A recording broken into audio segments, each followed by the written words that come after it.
We are a family business, a Belgian family business that saw a great opportunity in Ethiopia, in a very big country with close to 100 million people. We launched a new beer brand called Zebidar at the beginning of the year. And especially Africa, with a very low consumption per capita rate of beer, Ethiopia specifically sticks its head out. A market that is more regulated and easier to operate than in many other African countries. Our venture is a beer brewing business. So we ramped up a fully fledged beer business from a greenfield. Together with our Ethiopian partners, which is also a very big leg of the decision making, that you find a good and suited partner to build a business from scratch in a foreign country. It is very welcoming, I have to say, as a foreign direct investment carrier. It's very welcoming. So from the first point of traveling the country, to immerse yourself into the country, to get to know the country and the people, one climbs on board of Ethiopian Airlines, which is a very professionally run airline. So that's a very positive impression. And then as you land in country, you can really feel and see the drive to change, the growth. It starts with the construction industry. Construction is everywhere. It continues with infrastructure that has been built over many years. And you can also feel the tourism industry. Hotels have, just in the period that we have been operating there, the hotels have grown tremendously.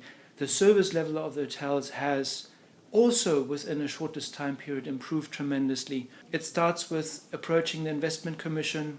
They give us a lot of comfort and feel that there's policy behind it. It's well regulated. You can really see it and feel it. There's a long-term policy of development plan behind the whole thing. Infrastructure, affordable electricity, road network, rail network, it's all being constructed. One doesn't only read about it, you go to Ethiopia and you can see it, you can recognize the difference. One can really feel welcome as a foreign direct investor, also in terms of investment packages. So there were some duty structure amendments for us in terms of to incentivize us to establish ourselves in Ethiopia. So that is probably the biggest factor. Then overall, the way we are dealt with as an investor is also super. Is working with the investment commission. You have one point of contact that is a well-run and professional environment. You can deal with your various aspects of the business. There's a welcoming attitude. You feel supported, and it's well governed. And then clearly for us, and specifically in the fast-moving consumer goods industry, there's 100 million people that are now getting into consuming more formal goods. So the population is young. It's entering the work environment. The people earn their first beer to consume goods. So wealth is increasing, and the population pyramid is very, very flat. So very vastly expanding consumer base. And the belief that there are various studies that by 2050 Ethiopia is likely to be the third biggest spending power in Africa after South Africa and Nigeria. So that's also this long-term perspective, not only seeing happening things now, but a long-term supportive policy maker with the perspective of a massive consumer base.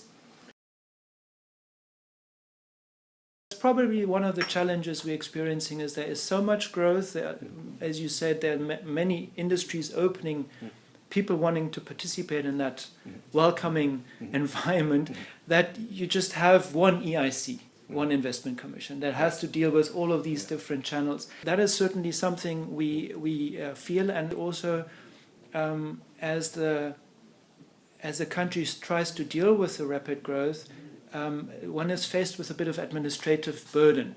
That's probably would be one of my suggestions of improvement, is to cater for the growth. And maybe the last one, which we're all facing in Africa at the moment, is forex restrictions, is access to funding. Although I have to say, we were very much supported by the local banking industry. It's just the way one structures the funding for a project in Ethiopia. One needs to look at that more carefully and be prepared for that. What I would welcome people is to immerse themselves into the market and to experience it. Go there and have a look and see the many gaps there are, and then make contact with the investment commission and get informed what the opportunities are and how one gets supported to, as said, experience it yourself.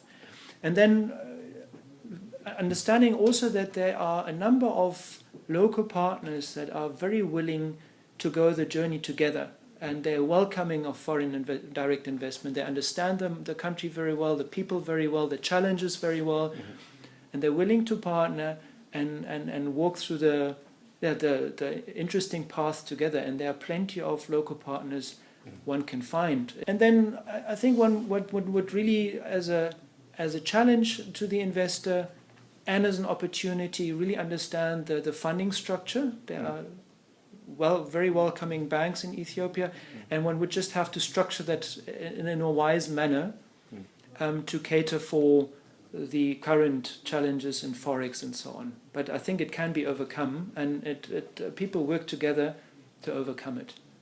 So really take the opportunity. Don't miss out for too long, because the gaps are closing. Yeah?